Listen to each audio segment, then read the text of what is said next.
Hey, what's up guys? This is my second video in the Linguistics 100 video series. And in this series, I'm going to take you through every aspect of linguistics. So you're going to have a good foundation in all the basics of what it means to study languages. This video is on phonetics, which is the study of speech sounds. In the last video, it was a basic introduction of what linguistics is. And now we're honing in on really the most basic aspect of linguistics. The most basic thing we can study as far as language go is the speech sound. In future videos, we're going to work our way up through studying syllables, words, sentences, but in this video, we want to focus mainly on the sound. Now, phonetics, like I said, phonetics is the scientific study of human speech sounds. And there's three different ways that you can study speech sounds, or three different areas, really. There's articulatory phonetics, which is the study of what exactly it is that human beings do with our tongues, our lips, our throats, our lungs, exactly what you do when you're producing speech sounds. Acoustic phonetics is the study of the actual sound waves that are passing through the air, the frequency, the amplitude, the different properties of the sound waves. And auditory phonetics is the study of what happens when those sound waves reach the ear of the person that's listening. We're going to focus mainly on articulatory phonetics in this course because that's the one that's most useful to language learners. Articulatory phonetics. All right, now when studying the movements and the motions of your vocal tract and all your articulators, phoneticians have a lot of really advanced technology. They use ultrasounds, x-rays, they put little things in your mouth and little cameras, and they can do all kinds of really advanced stuff to tell what you're doing with your tongue, with your lips, with your throat. You probably don't have any of those things, and that's fine. If you have a mirror or a camera to watch yourself in, that's going to allow you to do some pretty interesting stuff as well. There have been some very embarrassing moments when I was at school after my phonetics class, looking in the mirror going, and someone walks in, of course, because I was trying to study what I was doing with my tongue and my lips when I pronounced different vowels and stuff. But if you have a mirror that you can look at yourself in the bathroom or wherever you are, then you'll be able to see some of the things I'm talking about when you produce these speech sounds, and it'll be some stuff that you've never actually thought about. All right, classifying speech sounds. Most human speech sounds can be classified with just three criteria, and that's voicing status, place of articulation, and manner of articulation. Gosh, for someone who's talking about speech sounds, I'm really stumbling over my words in this video. I think I need some water. And so, three criteria for describing speech sounds. If you know each of these criteria for a given speech sound, then you know exactly what that speech sound is. And we're going to go over each of these in more detail now. The first of which is voicing. All right, and we're going to go over this first because it's the easiest to understand. Voicing means, are your vocal cords vibrating? And the way to tell this is very easy. Take your hand and put it right on your throat, on your Adam's apple. And if you can feel your you'll be able to feel your vocal cords vibrating with your hand if they are vibrating. So let's go through some of these sounds. Right here where it says voiceless sounds. So we got s, sh, f, f. Did you feel your Did you feel your vocal cords vibrating with your hand when you did that? Let's move on to the next set of sounds. Z, zh, v, z. That S in Asia is not pronounced like a normal S. It's zh. But anyways, when you're pronouncing this second set of sounds, you should feel your vocal cords vibrating with your hand. Z, s. There's a very pronounced difference between those two sounds. And what we have here is two sets of sounds that are exactly the same in every way except for in voicing. So the S sound is exactly the same as the Z sound, Sh is exactly the same as zh, f, and v, and v are exactly the same sound. They differ only in voicing. So I guess I shouldn't say they're exactly the same sound. They're almost exactly the same sound. And that's voicing. If your vocal cords are vibrating right there, then you have a voiced sound. Place of articulation is the next criteria we're going to need to know in order to describe speech sounds. And place of articulation just means what place in your mouth is a constriction taking place to cause that sound. We have bilabial sounds, which are labial meaning lips and bi meaning two. So bilabial means that both of your lips are together. Labiodental means your lips are against your teeth. Actually, I'm going to skip this slide because this will take us to our next slide, and I'm going to give you a little detail about each place of articulation. So in bilabials, both of your lips are together. The only bilabials we have in English are b, p, and m. And you can see in the chart here, in the little, we have a sagittal view of the face. The lips are together, which is causing an obstruction to the airflow. Our next place of articulation is labiodental. Obviously, again, labial meaning lips, dental meaning teeth. So in labiodental sounds, your upper teeth are pressed against your lower lips like this. In interdental sounds, inter meaning between, so you can tell these are pretty intuitive names. Interdental means that your tongue is going to be between your lips. So and v. In English, we spell those two sounds the same way, but they are two very different sounds. One is voiced, the other is voiceless. Alveolar sounds. All right, now your alveolar ridge is a portion of your mouth that is right behind your teeth. You can't see it in the video, but you might be able to touch it and feel it, or do it with your tongue if you don't want to stick your finger in your mouth. You can see it here in the sagittal diagram.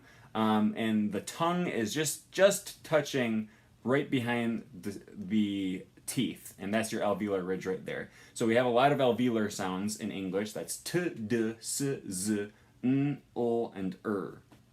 All right, then we have velar sounds. Velar sounds are going to take place in the back of your mouth. And so with the other sounds, you're using the front tip of your tongue. This one is going to have the body or the back of your tongue going up against your velum, which is towards the back of your mouth. And we have three velar sounds in English. That's g, k, and being like at the end of the word song, right? That's not two different letters. That's not an N and a G combined. That's one sound. It's and that's just an example of a few different places of articulation we have in English. There are more, and there are other places that are not used in English, but I just wanted to give you the main ones in this video. The next criteria that we need to know about in order to describe speech sounds is manner of articulation. And that just has to do with how the air is passing through your vocal tract. Place of articulation talks about where in your mouth a constriction is taking place. The manner of articulation is really talking about what kind of constriction or what kind of obstruction to the airflow is inherent to that speech sound. And I have a few different types of speech sounds here on the side. We're going to go over these in a little more detail.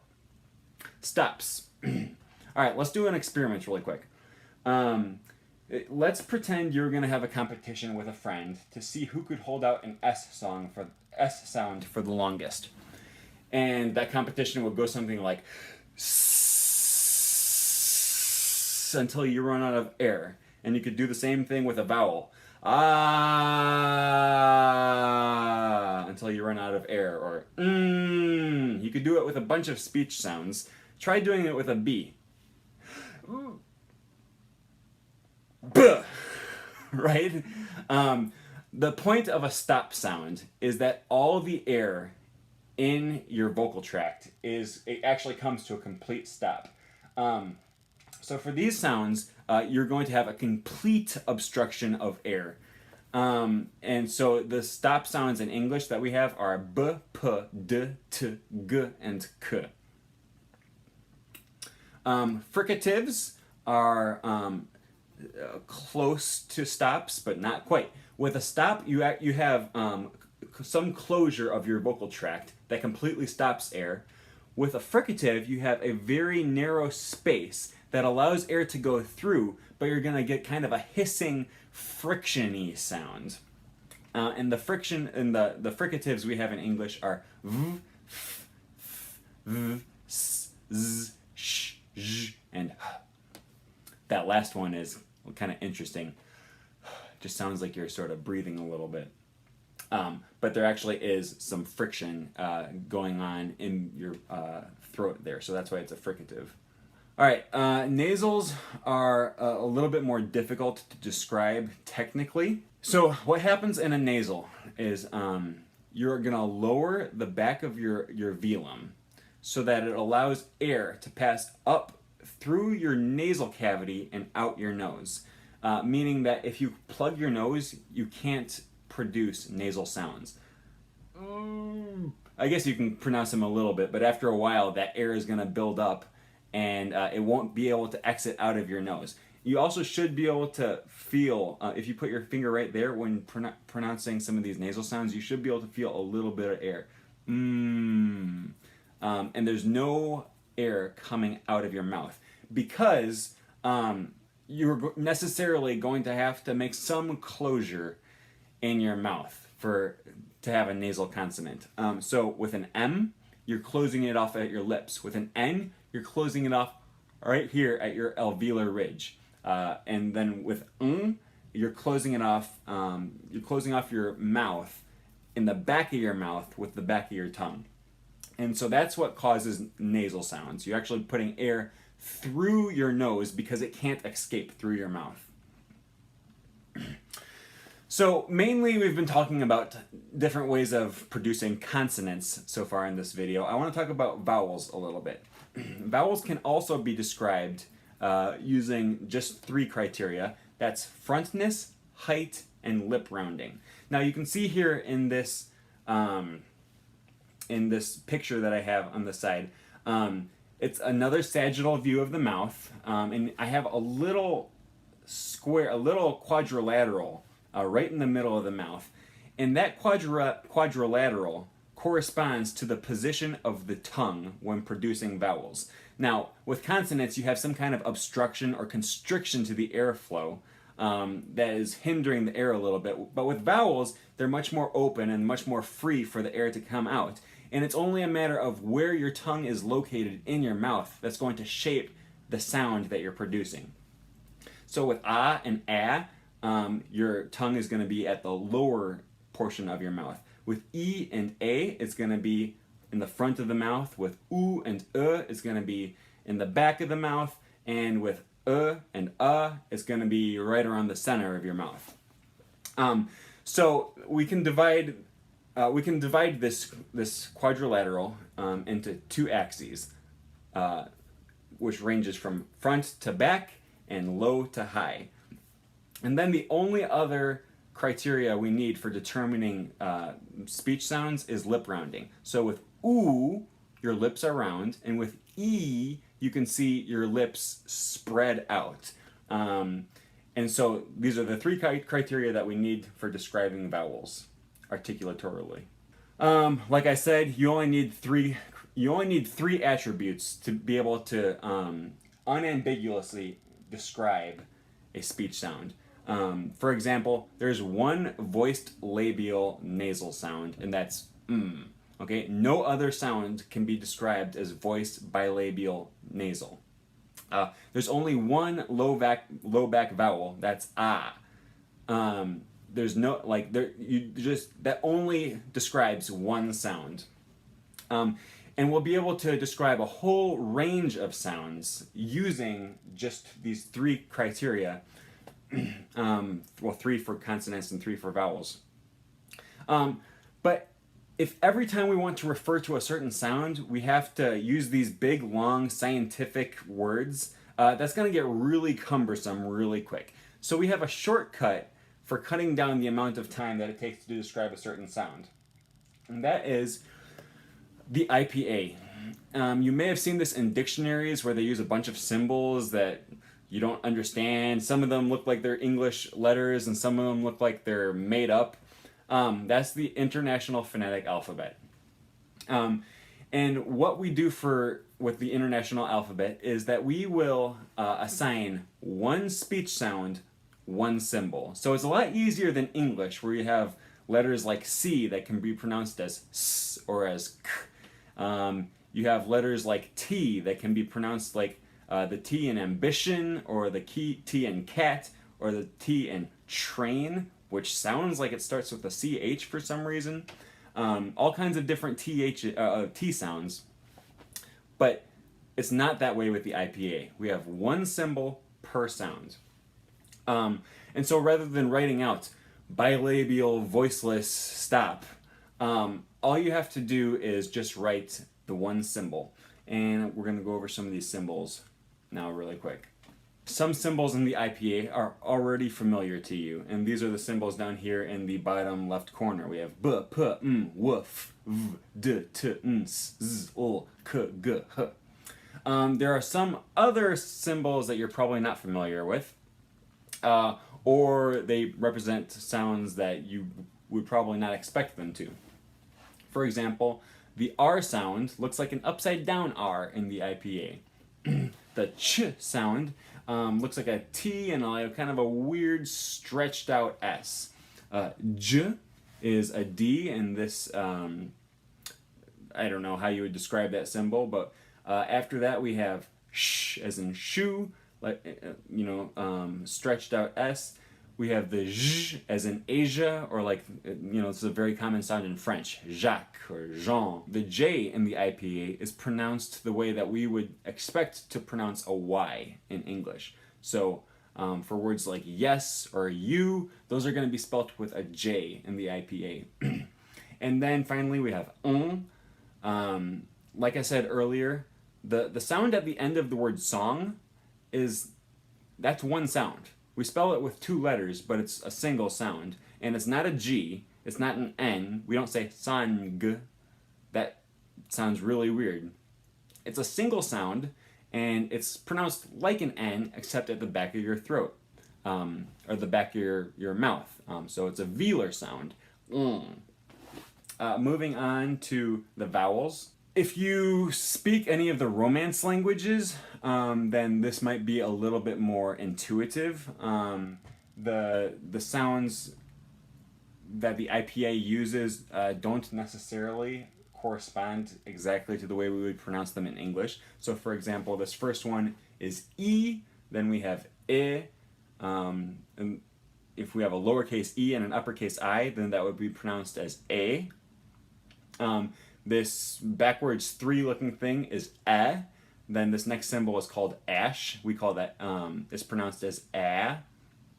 The next one that sort of looks like an uppercase A without the line in the middle, we call that a wedge, and it's pronounced as and the next symbol is interesting.